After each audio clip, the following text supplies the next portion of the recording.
ပြောနေတယ်ဒီလိုဘဝမျိုးဖြစ်ရတာဝမ်းနေတယ်ဒီချိန်မှာချင်လာတွေမှန်နေပေမဲ့ဟန်ဆောင်တာငါချစ်ကို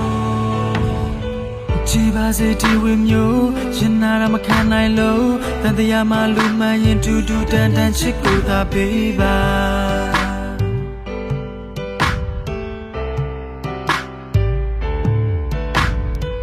လူချင်းချင်းလက်ပတ်ချင်းစော်ကားပြီးတဲ့ကိုနေပါစေဒီတခါတော့နောက်တစ်ချိန်မှမျက်နှာသာပေးပါ